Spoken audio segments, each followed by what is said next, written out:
Shalom saudaraku, selamat datang di channel saya ini. Semoga Anda semua dalam keadaan baik-baik. Saudaraku, setelah Anda menerima Yesus sebagai Tuhan dan Juru Selamat pribadi, mungkin sempat juga Anda bertanya-tanya, bagaimana saya harus menjalani hidup setiap hari ya? Apa yang harus saya lakukan? Tentunya selain punya jam-jam doa atau saat teduh untuk ngobrol dengan Tuhan, dan diikuti dengan perenungan firman Tuhan, maka Anda juga harus memperhatikan hal berikut ini, yaitu beriman pada Yesus setiap waktu dalam hidup Anda. Apa maksudnya? Mari kita baca terlebih dahulu Galatia 2 ayat 20. Begini bunyi firman Tuhan, "Namun aku hidup, tetapi bukan lagi aku sendiri yang hidup, melainkan Kristus yang hidup di dalam aku. Dan hidupku yang kuhidupi sekarang di dalam daging adalah hidup oleh iman dalam Anak Allah yang telah mengasihi aku dan menyerahkan dirinya untuk aku."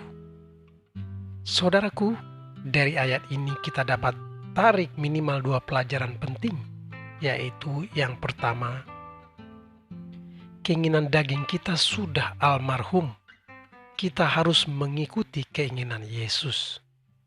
Maksudnya adalah ketika kita berkata beriman pada Yesus Kristus, itu artinya kita tidak lagi hidup untuk memuaskan keinginan atau hawa nafsu tubuh kita sendiri, yaitu seperti percabulan, keserakahan, rakus, egois, kemarahan, iri hati, dan sebagainya.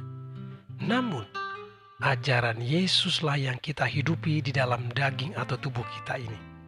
Salah satunya adalah menyangkal diri dan pikul salib. Yang kedua, kita harus mengingat karya atau perbuatan Yesus di masa lampau bagi kita. Berikutnya ini adalah kita harus selalu mempercayakan hidup kita pada Yesus. Itulah arti hidup dalam iman, terutama untuk pemenuhan kebutuhan kita sehari-hari, dalam perjuangan kita mencapai sukses dan lain-lain. Kita harus mengingat perbuatan kasih Yesus di masa lalu, yaitu Dia telah menyerahkan nyawanya untuk kita. Sebesar itulah cintanya pada kita, dengan mati untuk kita supaya kita hidup. Ketika Dia disalib, Dia berkata, "Sudah selesai." Semua yang kita perlukan sudah dikerjakan Yesus di kayu salib. Musuh terbesar kita adalah maut atau kematian.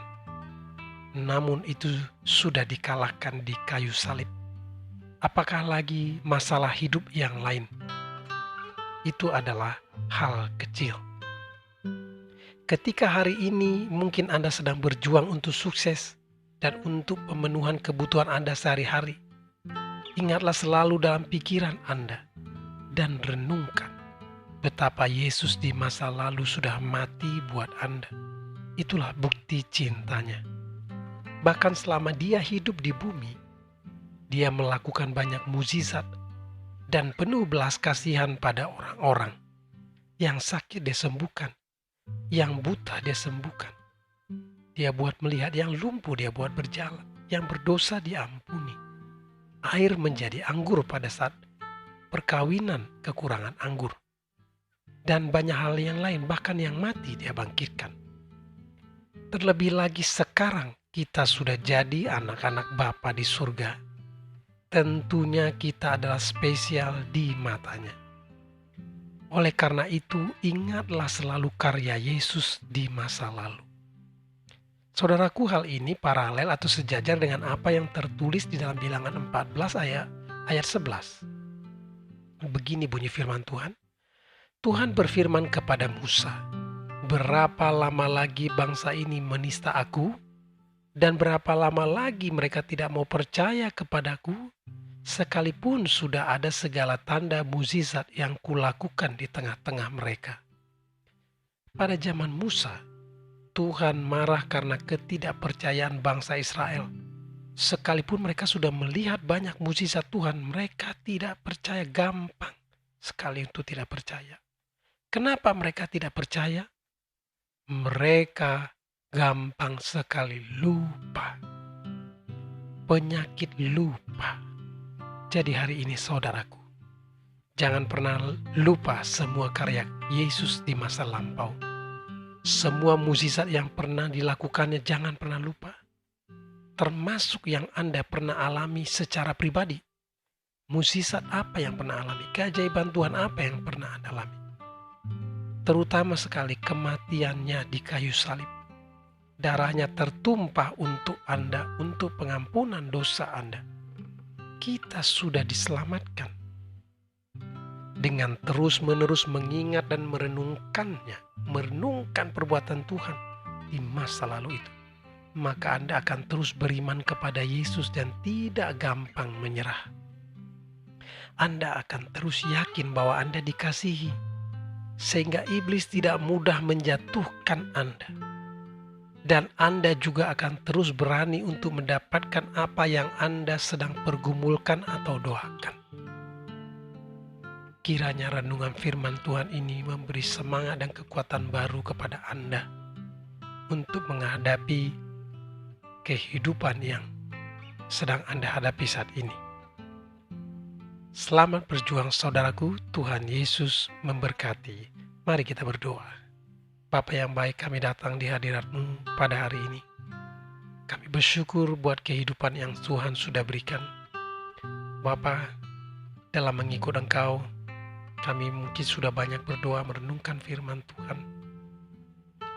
Namun banyak hal yang terjadi dalam hidup kami membuat kami mungkin lupa bagaimana cara beriman kepadamu.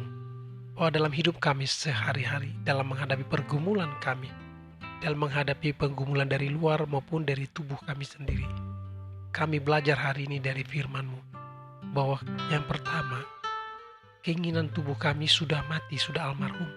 Yang harus hidup adalah keinginan Yesus di dalam kami, yang sesuai dengan ajaran, prinsip yang sudah Kau beritahukan.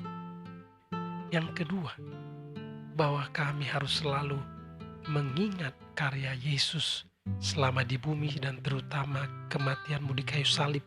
Darah-Mu tertumpah menebus dosa kami dan Kau hidup kembali. Biarlah itu terus ada dalam pikiran kami, menginspirasi kami. Sehingga apapun pergumulan kami hari ini, kami tahu kami itu sebenarnya dicintai. Yesus telah mengasihi kami terlebih dahulu. Bukan Yesus tidak mencintai kami. Yesus tidak meninggalkan kami. Bukti cintanya adalah Dia mati buat kami di kayu salib. Kau berkata, apakah lagi yang lain? Bapa di sorga saja sudah mengaruniakan Yesus mati buat kami. Masakan Bapa di surga tidak mengaruniakan yang lain buat kami?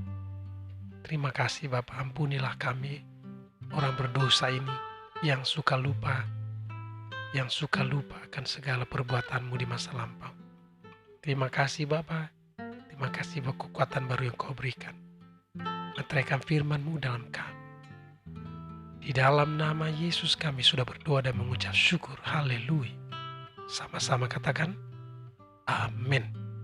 Saudaraku, jika Anda berkenan jangan lupa untuk beri like, subscribe juga video ini dan beri komen supaya terus saya semangat membuat video-video berikutnya. Dan jangan lupa tonton video di hari berikutnya.